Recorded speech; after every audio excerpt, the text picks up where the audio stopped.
Perang Banjar. Perang ini berlangsung dari tahun 1859 hingga 1906. Wilayahnya sendiri meliputi Kalimantan Selatan dan Kalimantan Tengah. Konflik ini dimulai ketika Belanda memonopoli perdagangan di Sultan Banjar. Kala itu, Kesultanan Banjar memiliki kekayaan sumber daya alam yang melimpah berupa emas, intan, lada, rotan, dan damar. Tidak hanya menguasai sumber daya alam wilayah Kalimantan, ternyata Belanda ingin lebih dari itu. Belanda juga ikut mencampuri urusan Kesultanan Banjar yang membuat situasi kerajaan bertambah kacau. Intensitas gesekan yang semakin meningkat antara Belanda dan Kesultanan Banjar menimbulkan banyak permasalahan hingga akhirnya memuncak ke dalam bentuk perlawanan lewat Perang Banjar. Latar belakangnya yang pertama, rakyat menjadi sasaran eksploitasi dari Belanda dan Kesultanan Banjar. Yang kedua, munculnya konflik perebutan tata Kesultanan Banjar akibat intervensi Belanda.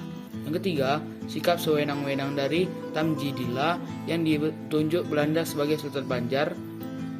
Perang Banjar dipimpin oleh Pangeran Antasari yang dibantu oleh Pangeran Hidayatullah II sebagai Mangkubumi. Penyerangan diawali ketika Pangeran Antasari memasuki benteng Belanda dan tambang batu bara di wilayah Pengaron. Dalam serangan tersebut, tentara Belanda dapat dilumpuhkan dan pasukan Antasari dapat menguasai tambang batu bara di Pengaron.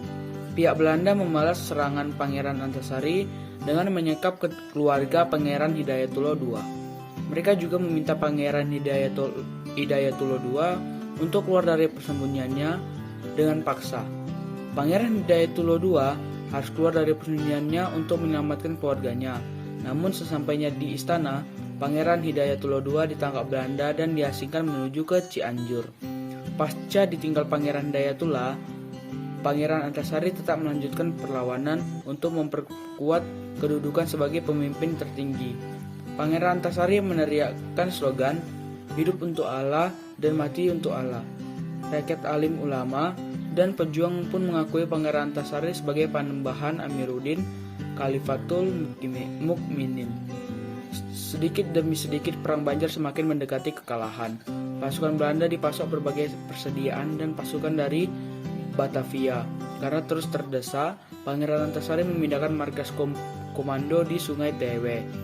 Pangeran Antasari juga dibantu oleh dua putranya, yaitu Gusti Muhammad Said dan Gusti Muhammad Seman. Selain itu, ia juga dibantu oleh keluarga kerajaan, yaitu Kiai Demang Lehman dan Tumenggung Surapati. Tapi beberapa hari kemudian, Pangeran Antasari jatuh sakit. Perang Banjar mulai meredup ketika Pangeran Antasari mengidap penyakit keras yang menyerang paru-paru hingga cacar. Meskipun dalam keadaan sakit keras, keinginan Pangeran Antasari untuk menjadikan Kesultanan Banjar sebagai wilayah berdaulat tidak padam.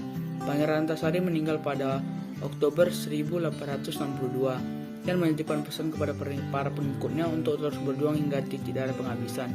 Perang Banjar berakhir pada tahun 1906 ditandai dengan kekalahan Pangeran Antasari dan Kesultanan Banjar. Korban di pihak Banjar lebih dari 6.000 jiwa, sementara pihak Belanda hingga 5.000 orang dan 2 kapal uap yang tenggelam. Terima kasih.